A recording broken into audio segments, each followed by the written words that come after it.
Just welcome back to another teaching. I want to drop on you guys just a little bit more around some of the understandings that I reckon God has got tucked away so beautifully and powerfully right back in the story of Eden.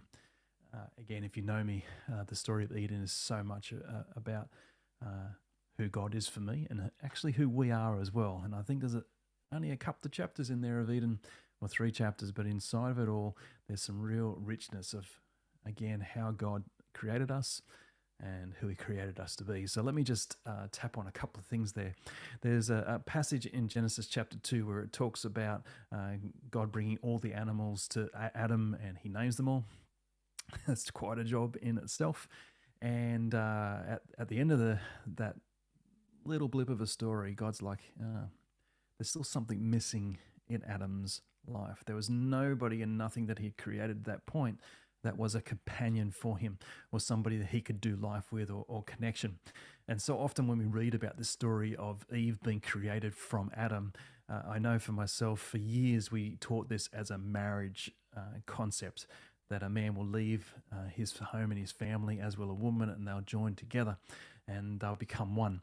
And while I agree with all of that, I think there's actually a deeper statement that's going on through this.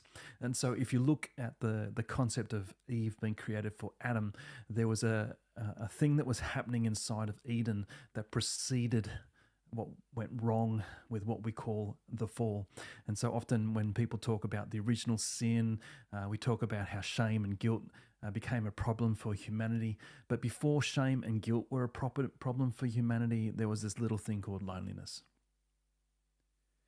Yep, loneliness. And so Adam had all of the animals. He even walked in the cool of the evening with God himself, but there was something still missing.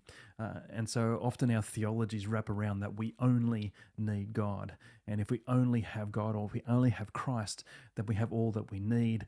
Well, I wonder whether Adam might have a little bit of a different narrative on this one conversation, because he had all of that. He had a perfect creation, but there was still something missing.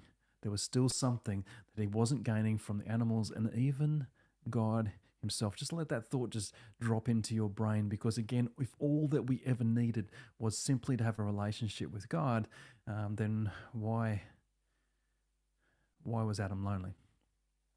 I think some of the answer is tied up when Jesus was asked that brilliant question of what is the greatest commandment. And he says, I'll give you 2 for the price of 1. And he says, love the Lord your God with all your soul, strength, mind, and you guys know what I mean. And the second, which he says is equally as important as the first, love God as you love yourself. And that little phrase in the midst there, the second is as equally as important as the first. You can't drop that one.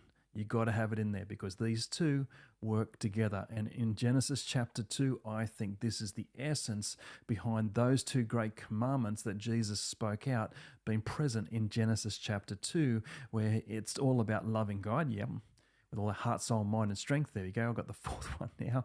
And the second one is to love others as you love yourself. And so all of a sudden there's this concept of the addition into creation, and Eve turns up. Now the word in Hebrew that we often translate into English is simply helper or helpmeet. And again, that word has been used horribly with many women in our churches as believers, and we think that the woman is just the helper. She'll come along and she'll do the things for us that will enable us as men to do the greater things, but no. The concept and the word in Genesis chapter 2 is more than just helper. And so the Hebrew understanding is this vital and this powerful concept of the connection between the 2 of them, and that when they're working together as one, these supernatural things start occurring. It changes the way you look at Adam and Eve then, doesn't it? And it can change the way that we look at the relationships that we are forming around us, that these people aren't just here to help us. They are here because God has drawn them into this place of vitality and of power, that when we work together in this place of connection, not only is loneliness overcome, but we are starting to fulfill our divine design. And I think it's just one of the most brilliant aspects of what God has done. And so, inside of that moment, loneliness was dealt with when connection was brought. And those two great commandments are seen in Adam and Eve. So, here's the thing. When Eve was confronted by the talking snake, often what happens when you talk about Satan attacking us or we're under spiritual attack, the first thing he loves to do is isolate us so that he can speak to us.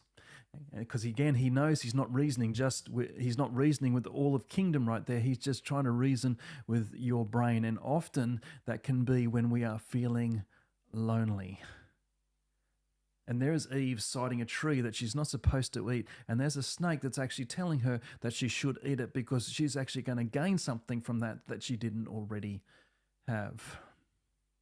You can kind of see where I'm going with this concept that at times we feel alone, we feel like we're square pegs in round holes, that we haven't found our people. All of that language is something for me to prick my ears up for and to start taking notice of when I'm listening to it in people's lives, because what they're looking for is that helpmeet. They're looking for that concept of Eve to Adam, this vitality and this power that we have in connection. For any of you guys who are listening along and watching along with this, you'll know what it is to be in relationship with someone where oneness is very much a part of it. And that doesn't mean just husband and wife. You can have that with friends. You can have that with people that you're just so comfortable with to sit and share your heart, your soul, your mind, and even your strength. And all of a sudden, loving others is not the issue. It's allowing that love now to flow back in and through you, over you, and you're discovering a love for yourself that is actually supernatural.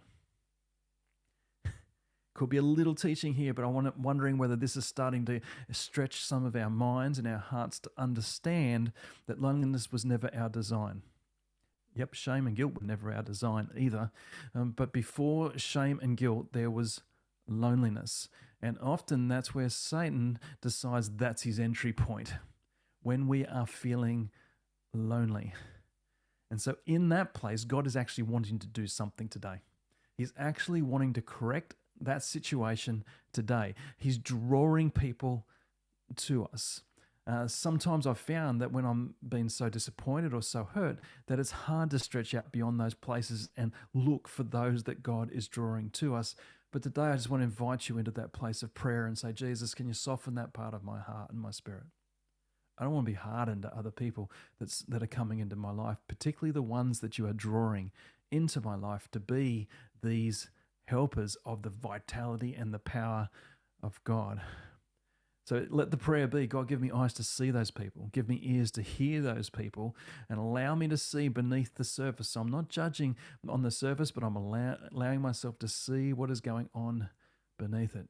You guys are going to find that when you're walking in your divine design, the plans that God has for your life, these things just start naturally happening. And so if you're here going, oh, I don't know what the plan for my life is, start with the design. And that design for me starts right there in Genesis chapter 2, when Adam has gone through the whole planet and gone, you know what? I've named every animal that's here and I've even got God, but there's still something missing from my life, my journey. It's not necessarily a husband or a wife. It's connection. It's connection. Love God with all your heart, soul, mind, and strength, and love others as you love yourself. This is all about connection. This is the design of God. And you'll find that the maybe the miracles, maybe the wonders that you're looking for that God maybe has not yet done or brought to your life, you're going to find that as you sit in this place of presence to understand the connection between you and God and you and the people around you, these things that you've been dreaming about, well, some of them just start naturally happening. And we live in a world where we want instantaneous every single thing.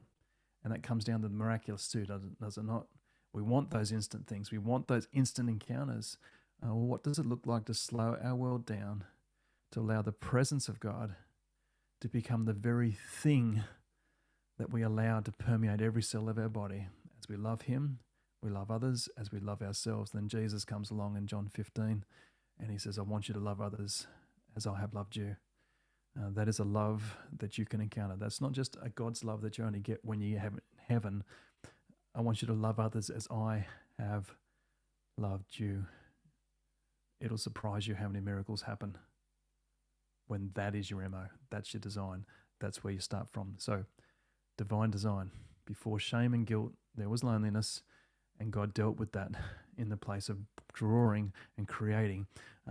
One, for Adam as Eve, but secondly, for us, God has got other people around us right now that He's drawing to us. Let your prayer life become a conversation with Him today. Allow Him to show you, allow Him to open your eyes and your ears and see what He's doing for you today. I hope this blesses you. And see you guys.